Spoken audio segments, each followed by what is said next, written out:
Yep, those are my focus, my focus. I thought one day you were going to come and ask us how many So, squares there are. yeah, how many squares do you see there? No.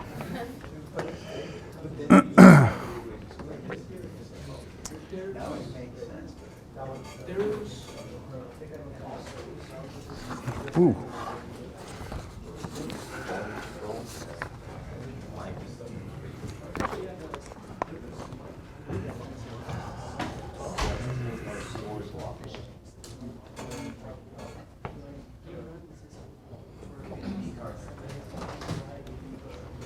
Oh, there it is.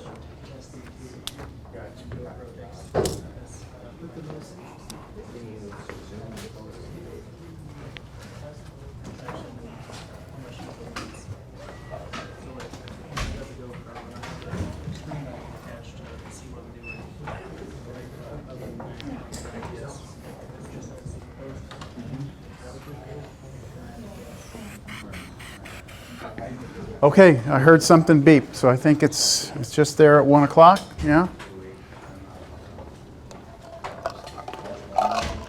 Okay, so I want to start today by just kind of apologizing for last week. I came this close to not posting the videos from last week because I was just so disappointed on how things went.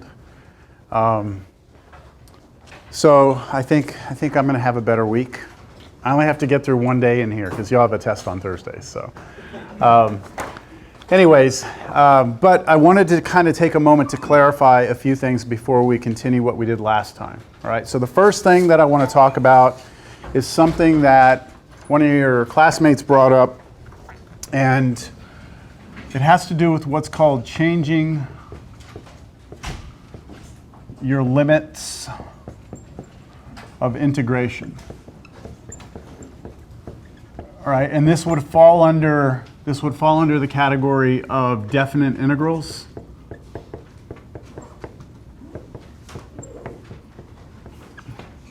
Okay, so when we're talking about definite integrals, those are integrals where we have those two numbers on the integral, right?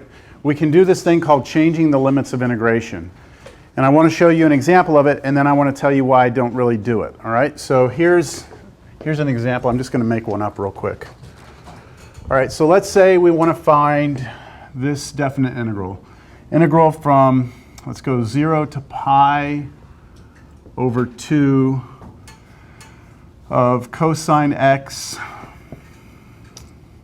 let's say over sine squared x plus 1 dx.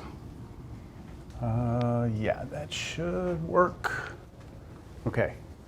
So let's say we want to do this integral, this definite integral. It's asking for the area, right? Below this curve, that's what we're going to get.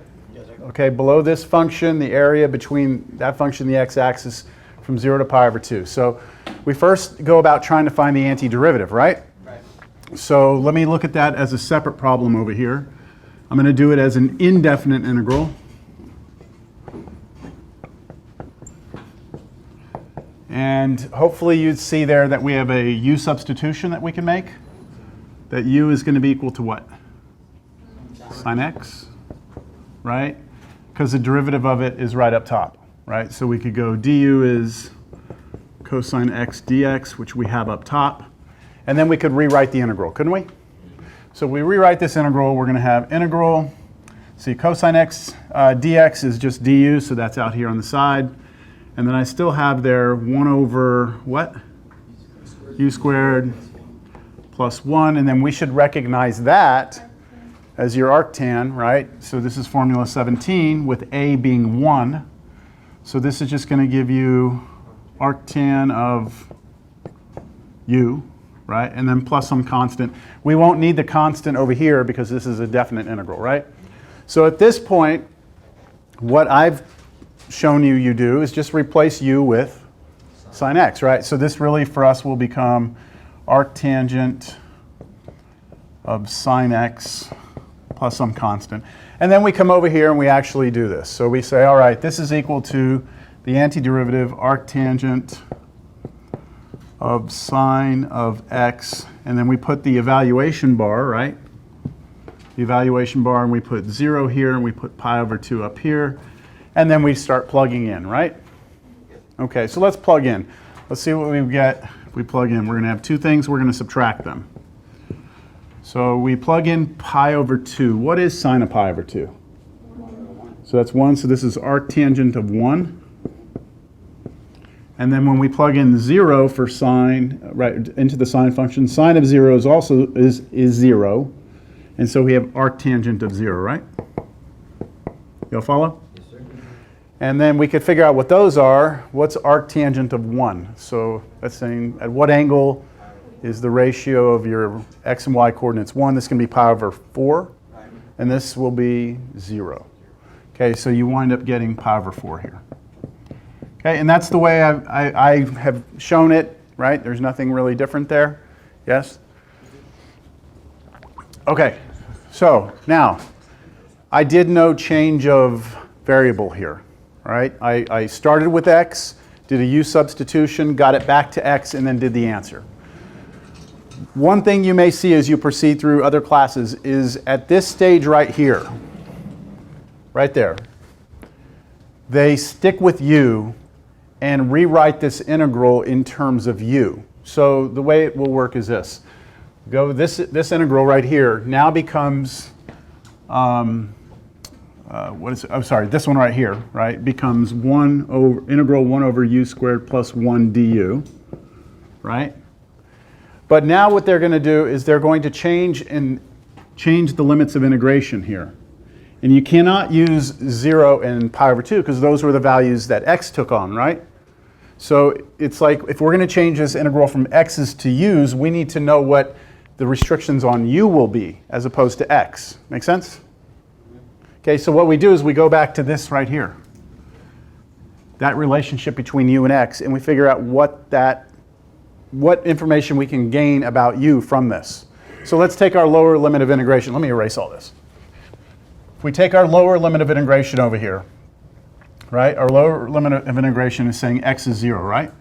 Now what does that mean in this equation? That means that u is equal to sine of 0, right? So then u would be 0, okay. So if I'm going to have a lower limit of integration of x being 0 here, then in my new integral in terms of u, this will be replaced with 0, right? So it stayed the same, right? Now what about x being pi over 2? That means that u would be sine of pi over 2 using that, and then that would mean that u is 1. So now my integral goes from 0 to 1. You see the difference? And now I never have to go back to x again. Now I can just do the antiderivative of this, which is arctangent of u. But now my evaluation bar goes from 0 to 1. So what happens when you plug in 1? You get arctan of 1. And you plug in 0, you get arctan of 0, and you get the same answer. Does that make sense? Yes. So what are the advantages of changing the variable? Well, I don't know. I mean, it can be done, right? It can be done. It's not necessary, but it can be done. So you might, I think Al was saying the book does do this. It's not, yeah, and then the solution manual probably does it, yeah. I always like my students to get back to x because this works if you're doing a definite integral, but if you're doing an indefinite integral, right, you take these off, you can't leave your answer in terms of u. You have to get your answer back in terms of x. And it wasn't that big of a deal to plug sine back in at the end, was it? So just be aware that this is here. If you ever see it down the road, the key point is this conversion right here. This is how you get your new limits of integration, right there, that step. So how come in some of these solutions they'll do it, Uh-huh. and then others they won't? And they won't, yeah, I don't know. Oftentimes the people who come up with these solution manuals are not the author. It's usually some grad students that they hire. Oh. I know that because I've actually done that before. So they might have their own way and they just kind of, however they felt that day is the way they did it. Okay. All right, so that was the first thing, changing limits, right? The next thing I want to talk about is when we talk about improper integrals, and this is just clarification here. there were two types. There's type 1, and then there's type 2. We started doing type 1. We're not finished, okay? We're going to finish that today. I don't know how far into type 2 we will get. My intention, since the test is like 48 hours from now, is to only include type 1s on the test and leave type 2s till the next test, all right? But we will start and hopefully finish type 2 today. Now, in both of these, type 1 and type 2, when you're dealing with improper integrals, the main idea is that you're trying to find the area underneath some curve, right? And in type 1, the interval that you're looking at is infinite. So like in one direction, you're going to go forever. Maybe you'll go that way forever, or maybe you go both ways forever. But you're trying to figure out, is there a numerical quantity that we can attach to that area? Is it finite? So we have two different outcomes that come up with improper integrals. We either have convergence or we have divergence. Those are the two possibilities when it comes to improper integrals. You either have convergence or divergence. Convergence happens when we do the integral, which will require a limit. We have to do a limit every time we do an improper integral. So convergence happens when we do the limit, and that limit actually heads to a finite number. A finite number. Okay, number meaning a number, right? Finite meaning that it's not infinity. So infinity is not a finite number, right? So if we go through and we take the limit and we get a finite number as our answer, we will say that the integral converges to whatever that number is. Okay, divergence happens, maybe your computer science people will like this, right? Maybe else, which means everything other than that, right? So if you have a case where you do the limit and maybe that limit goes to infinity, either positive or negative, this is divergence. But you can also have limits do something else, and that is we can have limits not exist. DNE does not exist. If you have a limit that doesn't exist, this is also divergence. So I don't want you to think that divergence always means you have infinity or negative infinity. That is possible to get that, and that would be divergence, but you can also have this happen where the limit just doesn't exist, and we still classify that as divergence. Okay? All right. So with that said, what else did I want to tell you? One more thing, and this is just going to set us up for something that we're going to do later. I want you to put your Cal 1 hats on. Okay. We're going to take a look at a limit that I'm going to use later on today, and I want us to just get this limit out of the way first. That way when we get to it later, I don't have to spend 10 minutes going over this limit. So I want us to consider the limit as t goes to infinity of t raised to, let's say, the n. All right, so I'm leaving n as a variable here. T here is the base, right? And I'm telling you that t is getting infinitely large. The question is, what does this limit do, right? So it's going to depend on n. It's going to depend on n. And I want us to figure out what about n will determine what this limit does. So let's take one first case, the easiest case. Let's take the case where, how about n is 0? Let's try that. If n is 0, then what does that limit turn into? Limit t approaches infinity of t to the 0. Now I'm not saying that n approaches 0 here, right? I'm telling you that n is 0. And any number raised to the 0 should be 1, right? So this should be the limit as t approaches infinity of 1. And what is that limit? I've heard you say it already, some people. 1, right? That's 1. Please do not confuse that with something like this. Limit t goes to infinity of t to the 1 over t. Look at this. There's a huge difference between these two things. This one, what's happening? The base is becoming big, right? And what is the exponent approaching? 1 over 2. That's approaching 0, right? So approaching infinity, approaching 0. This is not 1. This we have to work out.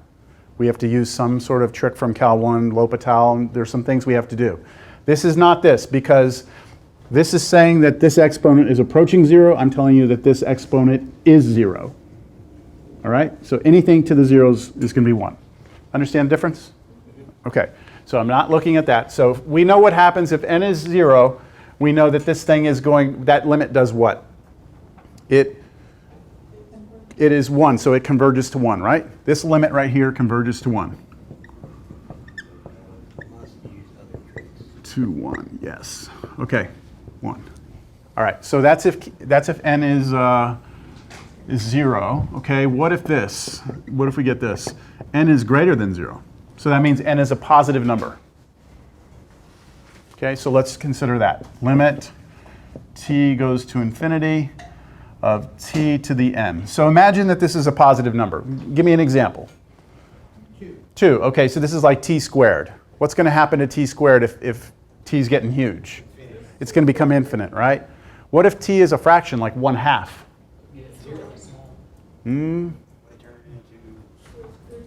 Think about this. If n was a half, right, that would be the square root of t, wouldn't it? No. And now if t gets huge, right, square root of something huge is still going to be huge, right? So this is still blowing up and becoming infinite. So if n was 2, this thing is squared and it's going to be big. If n was 3, it would be cubed, it would be big. The only question is if n was between 0 and 1, if it was a fraction. So you could think of all the different fractions you could have in here, like, cube root of t. Is that still infinite if t is becoming infinite? Yes. Yes, right? T gets huge, cube root of huge is still huge, right? Mm-hmm. So it looks like for n being greater than 0, as long as it's positive, this thing should do what? Diverge. It should head to infinity, right? So this case, this thing will go to infinity, which means it'll diverge. It diverges, right? And then the last case would be what? If n is less than 0. Let me do that up here. If n is less than 0. Okay, so this one's a little tricky, but let me write it down first. So imagine now that the exponent up there is a negative number, right? Then if it's a negative number, like let's say t to the negative 2, right? Then I could rewrite that as 1 over t squared, couldn't I? Yes. And I could do that for every negative number. So if you put negative 1/2, I could write that as 1 over the square root of t, which is just like this, right? Except it would be that the bottom is getting infinite and the top is staying at 1, right? Which means that this would do what? 0. It would go to 0. Okay? So this limit would converge to 0. Converges to 0. Make sense? Okay. Well, I'm going to use that in a little while. I just want to make sure it's out of the way. So let's summarize this. Consider this limit. It will converge if what? When does this converge? Converges if n is less than or equal or not? Or equal to 0, right? So we knew that if it was less than 0, it converged, but we also saw that if it was equal to 0, it converged. They don't converge to the same thing, though, right? Like this converges to 0, but the other one converged to 1. That's not what I care about. I just want to say that this limit will converge if this is less than or equal to 0. And then it diverges if n is greater than 0. Okay, I'm going to use that conclusion in a little while.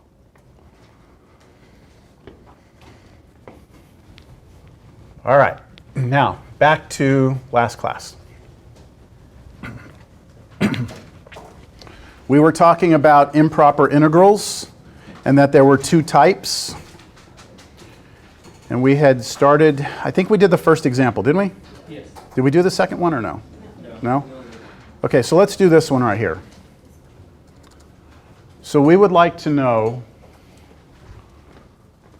what the area below the function 1 over x is if x goes from 1 to infinity.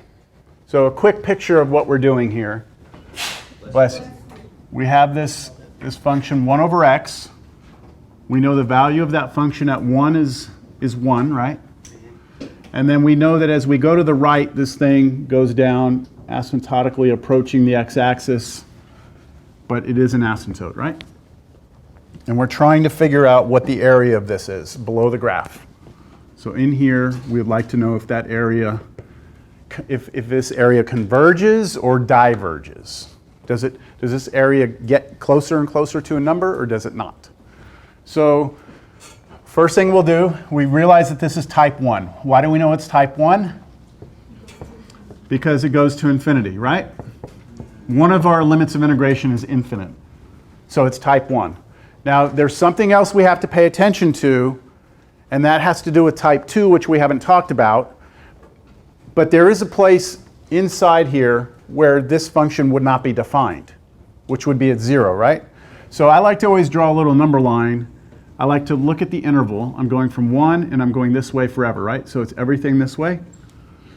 And I want to take a look at where this thing might be undefined, and that's at 0, right?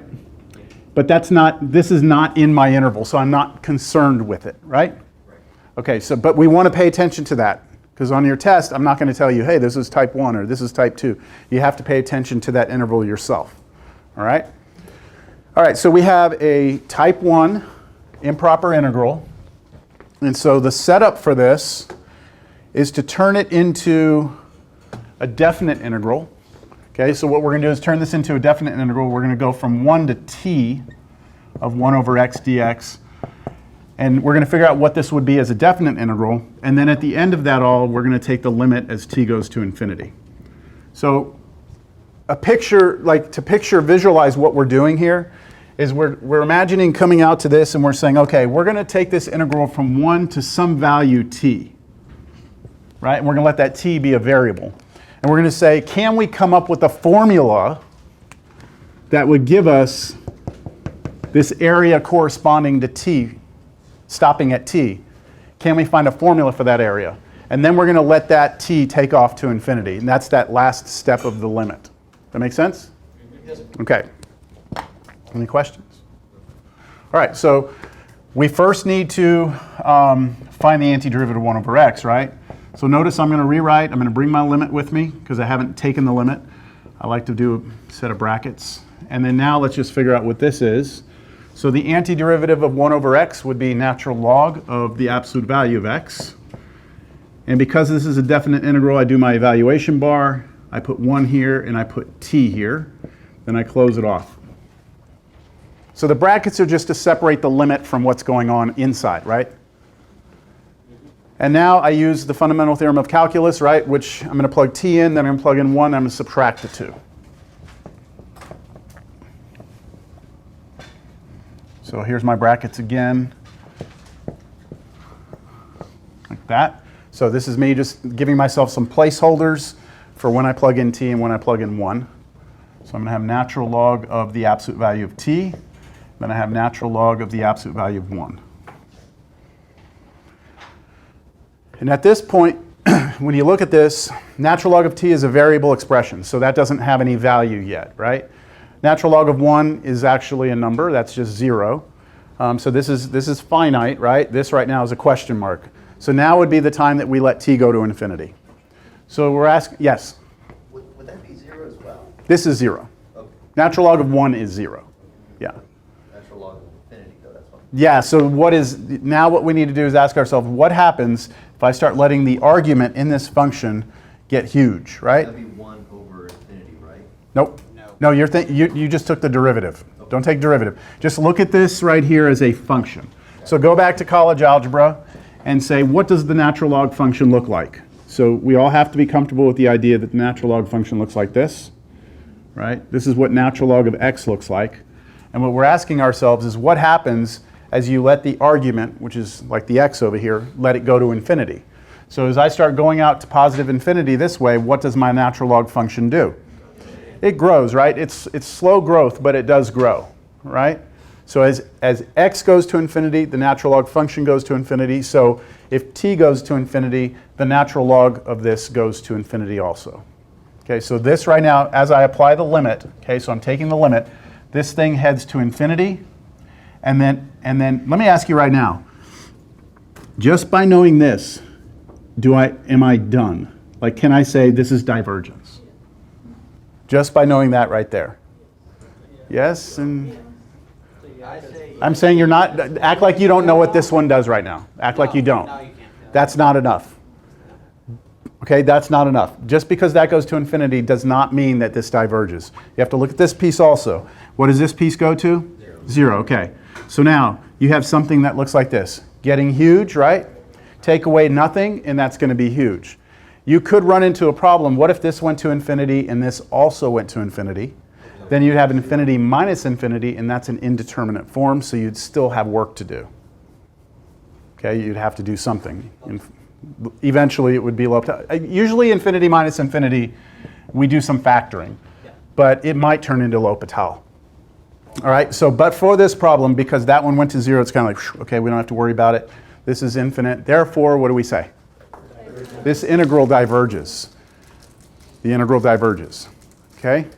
That's our answer. This integral diverges. Now, in terms of area, because our answer was infinity, what we're saying is the further we go out, right, you keep getting more and more area. So there's no number that it ever gets close to. It always goes over that number. And I was helping one of your classmates earlier today in my office, and we actually went through this. So we went to Wolfram Alpha, and we asked Wolfram Alpha to integrate 1 over x from 1 to, let's just go to 10. Okay, so if y'all can see this, what it's doing is it's finding the area from 1 to 10. So this is kind of weird the way they do the x-axis. 1's starting here and it stops at 10. And it's telling us that the area there is what? 2.306, right? It's a finite number. What we have concluded is that as we go further and further out, this thing, the area just keeps growing without any bound at all. So if I try and integrate now from, let's say, 0 to 100, 1 to 100, I should get a number bigger than 2. Yeah, I'm getting 4.6. So maybe you're thinking, all right, maybe it converges to 5, right? Well, if I go out to 1,000, I should get bigger than 4.6. Let's see where I'll be. I'm at 6.9 now. And if I go out even further, like way further, I'm only at 29.934. Yes? So is there a horizontal asymptote? The graph of the function, yes. The graph of the function has a horizontal asymptote. So then that's why there's that extra. So as you keep going, there's always a little bit of area, right? There's always a little bit something you're adding on as you go out. But you can't stick with that idea, okay? Because the problem we did before this, last class, we actually had a function that looked very similar, but it converged. So I'll put that one back up here so we can look at it. But do y'all see that by going out this far, actually grew all the way to 29.94? Mm-hmm. Now, is it growing fast? No, but if you could go to infinity, if you could, there's never a cap to this number, if that makes sense. So you may think, okay, you'll never get to 100. I promise you, I could find a big enough number that this would be bigger than 100, all right? So you're like, okay, well, it will never become 1,000,000. Well, I can find a number up here that I can get past 1,000,000. Now, my number might be astronomically large, but it exists. Make sense? You name yourself after, basically. Yeah, I guess so. All right, so the previous problem from last class, what we did was 1 over x squared, not 1 over x. So I'm going to change this to 1 over x squared. And let's just look at that. So if you do 1 over x squared, see how the graph still looks the same? And we have this horizontal asymptote still. It's still getting smaller and smaller. It never gets to the x-axis. So as long as you keep moving to the right, You keep getting area, don't you? But we concluded last class that this thing converges to 2. Is it 1? Was it 1? It was 1? Okay, sorry. It was 1. So do you see, this is still a horizontal asymptote. You still have area, but we'll never get past 1. And let's just try it. Right now we're going from 1 to 10, right? And we're at 0.9. Let's go to 100. Let's see where we are. 0.99, okay? So let's go to a couple of 100,000 here. 0.99959, right? You do 10 to the 99. Yeah, so I could keep going. I'm just going to throw a bunch in here. And what do you think the computer is going to tell me right now? It's actually going to tell me 2. Oh, it's not. No, I'm sorry, not 2. It's going to tell me approximately 1. Approximately 1. It's saying, look, you're really close to 1, right? Really close, but we're not there. We're never going to get to 1. And I think this is, Scott and I were talking about this earlier, this is kind of counterintuitive because you have this idea that, and I think I can explain it, hopefully I can explain it in a way that makes sense. For this particular function, f of x equals 1 over x squared, it's all about how fast it's getting close to the x-axis. It's all about how the speed at which it's decaying down. So here we know at 1 we're at 1, right? Plug in 1, you get 1. And then as this goes down, it starts diving down here like this, right? So one way you can kind of put your head around the idea that even though you keep adding area, it never kind of overfills is to do this. Like if this area, like from 1 to 10, if I tell you that that area was 0.9, right? Then let's say we go from 10 to, let's say, 100. What if I told you that that area was 0.09, right? And then maybe if I go from 100 to 1,000, we calculate that, and that comes out to be 0.009. Then as I start putting these together, right, this is 0.9, put those two together, you get 0.99. Put all three together, you get 0.999. And then keep going, you can still keep adding something, right? Next one would be 0.0009, and next one would be 0.00009. And you could keep doing that forever and still never get past 1. Yes? Are they converging on that number right there if you're taking the specific areas between the two numbers? No, they are. So if I say what's the area between 1 and 10, that is an exact number.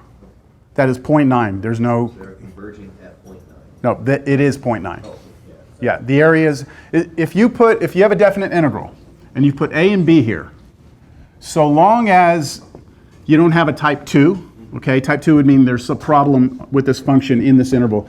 As long as your function is defined on this interval, then your answer is going to be a numerical value.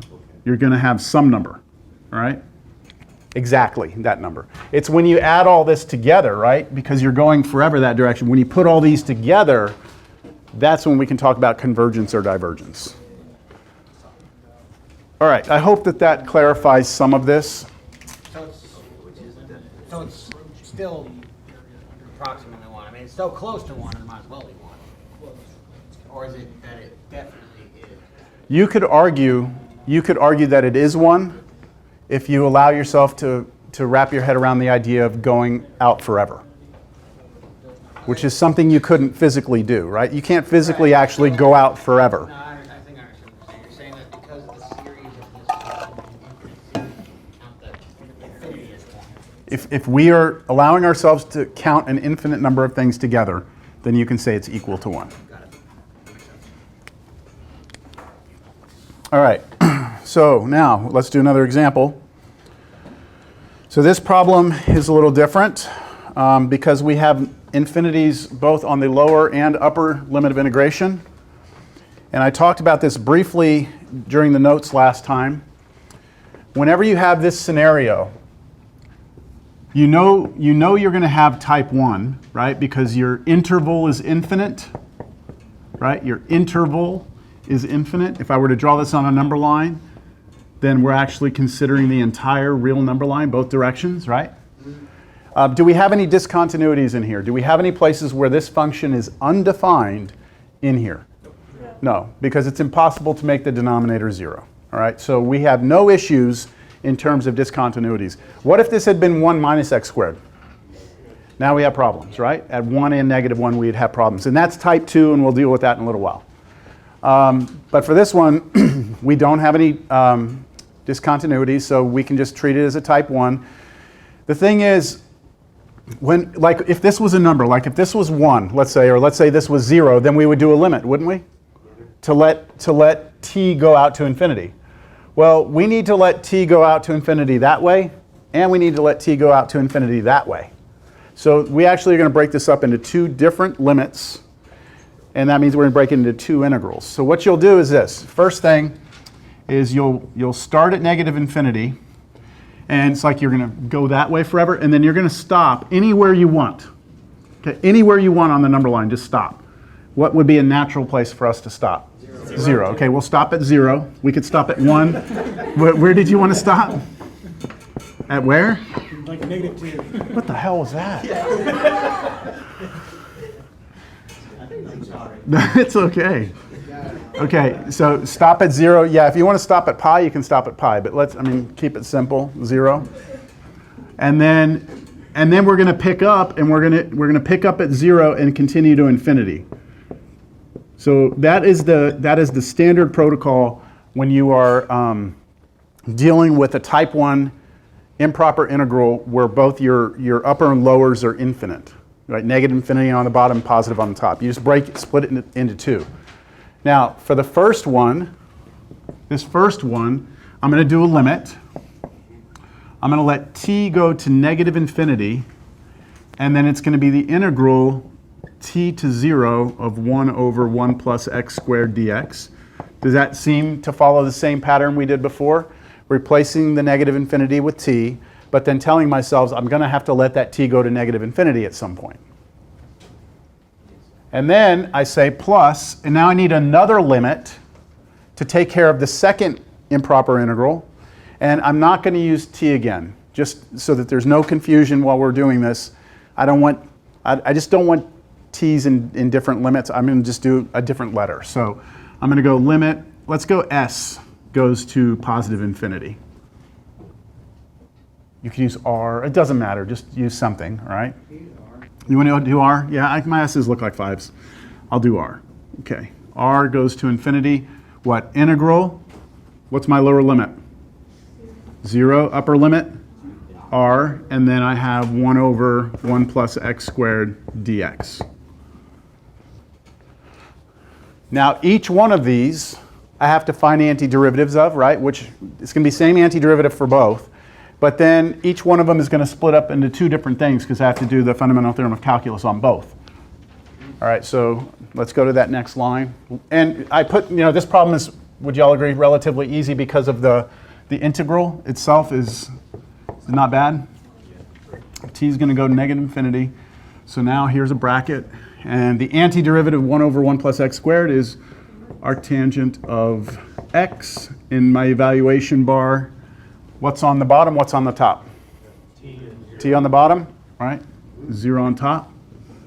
Okay, that's my first one.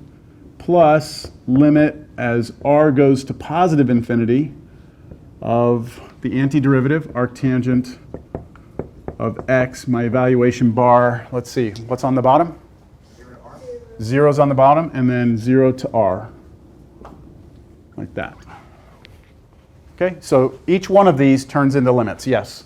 Or sorry, each one of these How turns. you wrote that? That? Yes. How- I didn't write it like that on the test. How do you write it like I that? don't say how you wrote that. What if I didn't write it like that on the test, but did it that way? Like You mean went like I straight didn't from write- here to here? No. Like I went from. I didn't write limit. I just broke it off into 2 integrals with 0 to infinity and 0 to 0 or negative infinity to 0 and then 0 to infinity. Mm-hmm. And then I wrote it like that. Like I didn't write the limits of where to write. You don't have to write the limits until you replace your infinities. Okay. Okay, so as long as you've got infinities here, you don't need limits. It's when these become variables that you need limits. Yes, sir. All right. So now, Keep forgetting that. we need to actually do the fundamental theorem first before any limits, right? Before any limits are done, we need to do the fundamental theorem of calculus. So my first one, I leave my limit out here. Here's a bracket. I need spots for 2 things, and then plus now my second limit, and then I need placeholders for two things that are going to be subtracted. All right? So let's start with the first one here. 0 goes in first, right? So arctangent of 0, which we'll figure out on the next line, and then arctangent of t. And then over here, it's arctangent of what? R, right? Because R goes in first. And then arctangent of 0. Now, two of these things are numbers. Okay, arctangent of 0 is 0. That is identically 0. It's not approaching. It is 0, and so is this one. These two expressions require we talk about the limit. All right, so students always have trouble with this. So I'm going to remind you a little bit about arctangent and how it's connected to the inverse of arctangent, which is tangent itself. So if you go back and you look at the tangent function from pre-cal, the tangent function looks like this. Pi over 2, negative pi over 2, you have these asymptotes, and then tangent looks like this. So that's your tangent function, tangent x. That look familiar? Yes. And it was periodic, so it repeated itself. It did the same thing over here too. But whenever we talk about the inverse tangent, we restrict the domain, and so we are only considering this piece here. That's the only piece you're allowed to look at if you're going to be talking arctangent at all. So when we were saying arctangent of 0 was 0, the reason we got 0 as an answer here is because this is saying your y-coordinate is 0 on this graph. Your y-coordinate is 0. What's your x-coordinate? So you look at the graph, you say, where's my y-coordinate 0? Right here, right? What's the x-coordinate there? 0, okay? This is saying same thing, right? Yes. So this right here, when we let t go to negative infinity, we're kind of saying to ourselves, what's arctangent of negative infinity? So we're saying, where is the y-coordinate on tangent negative infinity? Well, where is this graph headed to negative infinity? As the closer we will get closer and closer to negative infinity if we allow ourselves to get closer and closer to what? Negative pi over 2. So remember, this isn't a limit, okay? This is the idea is that we are talking about a limit here. So we're saying, where does our y-coordinate on tangent get really big and really negative? Well, as we approach negative pi over 2. So this, in the limit, is headed towards what? Negative pi over 2. Okay, but we had a negative in front of it, didn't we? Yes. So this is 0 minus arctangent of negative infinity is negative pi over 2. So we're going to have minus, minus, it can become plus. And then we have over here plus. Okay, let's do this one. What is arctangent of r? And now r is approaching infinity. So this is now positive infinity, right? Arctangent of positive infinity. So where over here is our y-coordinate becoming infinite? At pi over 2. So in the limit, this is pi over 2. And then we have minus 0. So what's your answer? Pi over 2 plus pi over 2 is 2 pi over 2. That's pi. So the area under this function is converging to pi. It's converging to pi. Converging, I'm just going to put converge to pi. Yes? Do you require to say that? I'm not going to say require. If you get pi, I'm happy, but you should maybe get into the habit of saying convergent, especially for Chapter 8, because in Chapter 8, a lot of the problems we do, the answer is going to be convergent or divergent. Like, that's all it's going to be. Yeah, like a lot of times you won't have a numerical answer. Okay, what do y'all think? Shall we take a look? Whoa. Shall we take a look at this one? Hey, you got your youth back. Just for a second.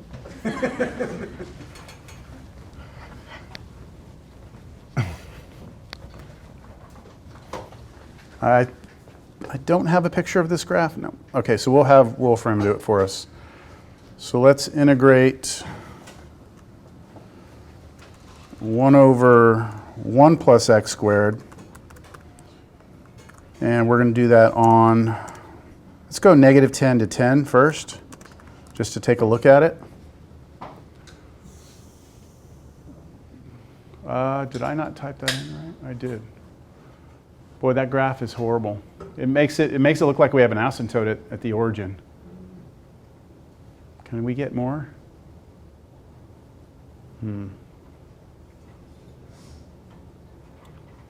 I want more of this graph. Yeah, I probably just use Desmos. So does that mean that it actually comes to, they connect? Yeah, they connect.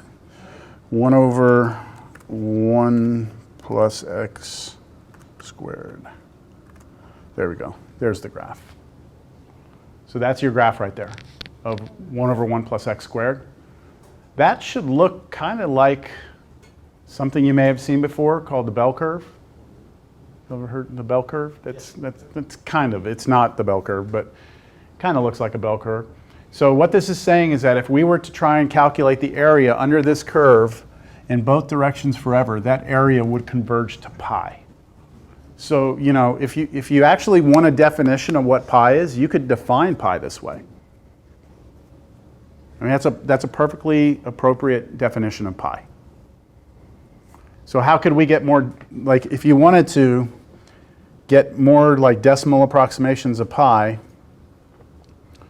you could come over here and you could go from like negative 10,000 to 10,000. And this should be a really good approximation of pi. Well, 3.1414. And the further out we go in both directions, the closer and closer we get to pi. Yeah? Okay. How would you write that as the definition? Just like that? You just, if you wanted to write pi, define it, you could define it this way. Pi is the integral from negative infinity to infinity of 1 over 1 plus x squared dx. I mean, you could if you want. Now, this is not unique, okay? This is not a unique definition of pi. There's many different representations of pi, but this would be an appropriate representation of it. Okay. So what about this one?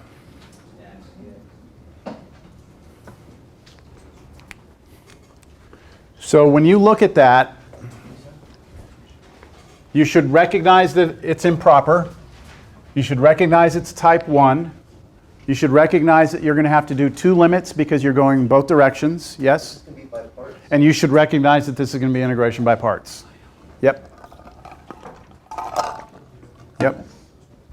So maybe perhaps we should do the integration first. Yeah? Okay, it really doesn't matter what order, but let's go ahead and knock that out first. We want to do integral e to the x dx. That's one of the strangest e's I've ever written right there. E to the x dx, right? We're doing an indefinite integral right here. So this is where we do ultraviolet minus voodoo, all that stuff. So we do our little table over here. We've got to pick a u, we've got to pick a dv. What's our u? X, and our dv will be e to the x dx. And then we just complete our table. And so ultraviolet minus integral of voodoo. So we get x e to the x minus e to the x. We've done that problem before, so I'm not going to take a lot of time with that. But we would need that. That's our antiderivative. All right. So now I'm going to write this down. This is going to become, oh, you know what? Do we have any discontinuities? Is there a possibility that this is type 2? So do we ever have any values that we could plug in that would create or cause this to be undefined? No. I mean, you could make it 0, right, by letting x be 0, but that, I mean, if something's 0, 0. We just don't want division by 0. And e to any power is defined, right? So I think we're good to go. So I'm going to first write this as going from negative infinity to 0 of x e to the x dx. And then plus the integral from 0 to infinity of x e to the x dx. So that's just me using the property that I have to split it up into 2, stopping wherever I want. 0 seems like a natural place to stop. And then I rewrite these as limits. So this is going to become the limit as t approaches negative infinity of the integral from t to 0 of x e to the x dx plus the limit as r goes to positive infinity of the integral from 0 to r of x e to the x dx. Same setup as last time, right? And now we're going to actually find the antiderivatives of these, which we've done, and then put the evaluation bar next to each of them. Limit t approaches negative infinity. Okay, the antiderivative of that is x e to the x minus e to the x evaluated from t to 0. So that's his first one. Is that a question, James? You wouldn't factor the E out? Oh, okay, so we'll get to that. We'll deal with that in a second.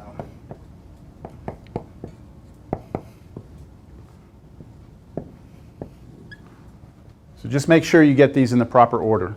Lower limit, upper limit, lower limit, upper limit. If you get those backwards, you can mess your answer up. All right, any questions on that? Okay, so now it's just plug in time, right? Just plug in. I think I'm going to go back up to the top because I'm running out of room here. So this is equal to the limit as t approaches negative infinity, bracket, placeholders for my expressions, plus limit, r goes to positive infinity, placeholders for my expressions, and then plug in. So be careful here. When you plug 0 in here, 0 goes here, kills it, right? Minus e to the 0. E to the 0 is 1. So negative 1 is what's going to come out of this first piece. 0 going in here, so negative 1. And then we have to plug t in. So when you plug in t, you get t, e to the t minus e to the t. Then you plug in r. So r, e to the r minus e to the r. And then you plug in 0, and you get negative 1 like we did before. Questions on that step? Al? Sure?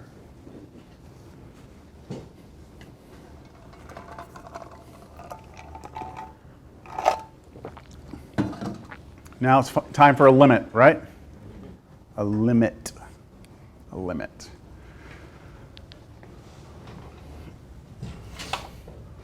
All right, so this one is just negative 1, so I'm not worried about that. I'm really concerned about what happens right here when I let t go to negative infinity, right?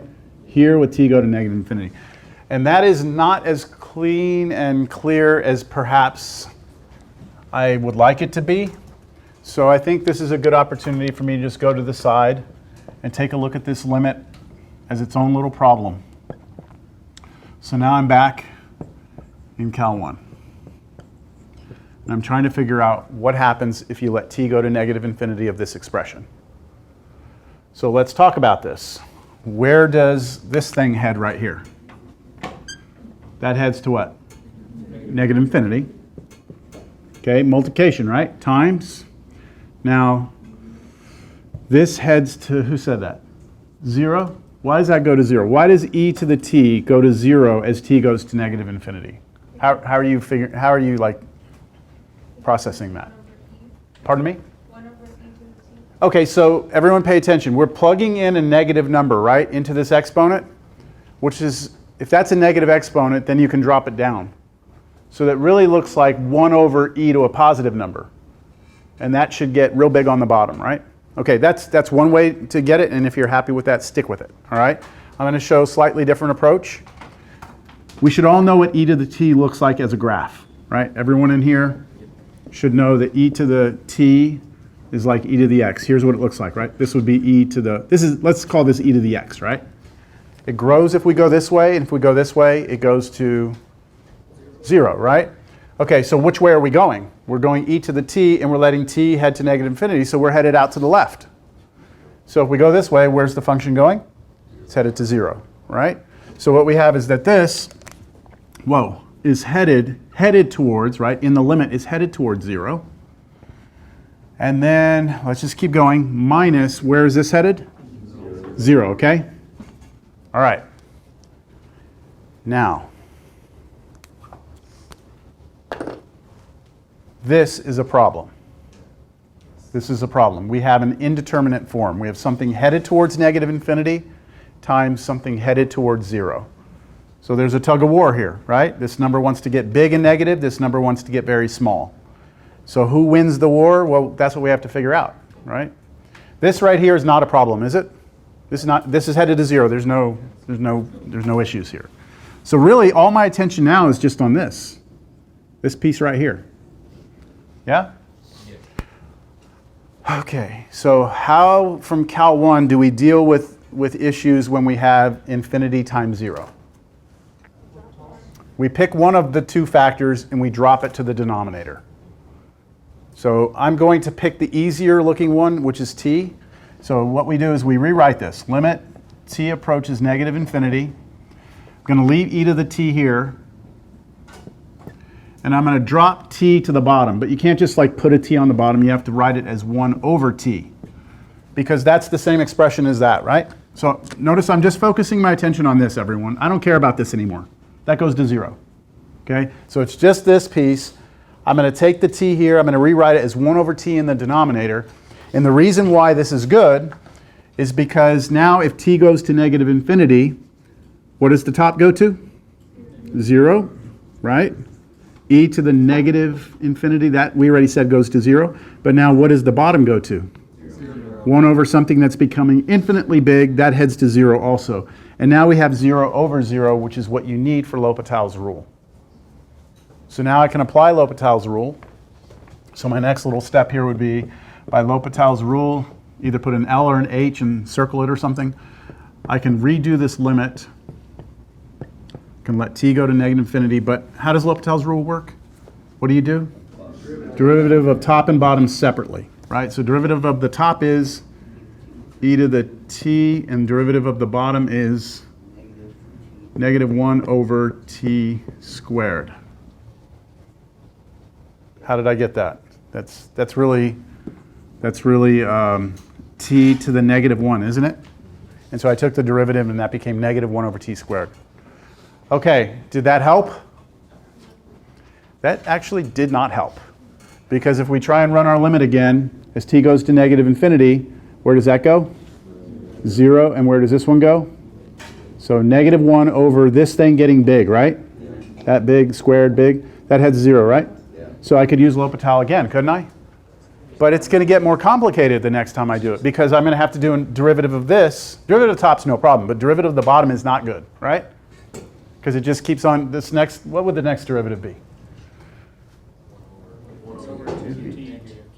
2 over t cubed would be the next derivative on the bottom. Because that's really negative t to the negative 2.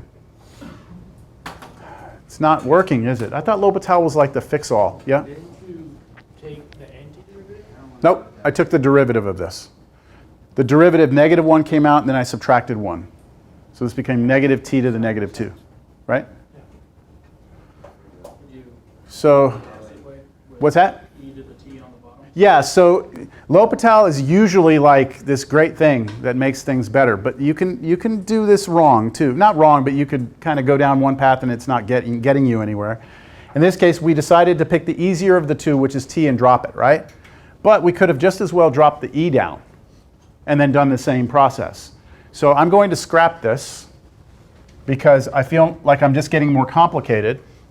And I'm going to redo this, but I'm going to do the limit as t goes to negative infinity. I'm going to leave the t on top. And what's good about leaving the t on top? The derivative of it's just going to be 1, right? But I have to drop the e down. So if I drop the e down, can I just write e to the negative t? I mean, that's e to the t dropped down is really e to the negative t on the bottom. And now you can do L'Hopital derivative top and bottom separately. limit t approaches negative infinity. Okay, derivative